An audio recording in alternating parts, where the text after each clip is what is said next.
Я чувствую, что ветер перемен, кружа меня в своем круговороте, оставит только лучшее взамен, забрав мои тревоги и заботы. И больше не захочется болеть, кричать в подушку, сдерживая слезы, и не бояться больше умереть, и жизни принимать метаморфозы.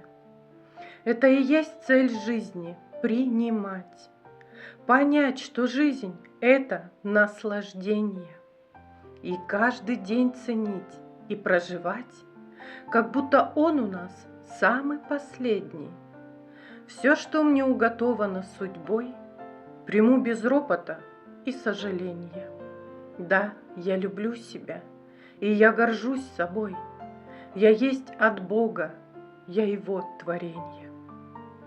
Спасибо, Господи, за то, что я живу.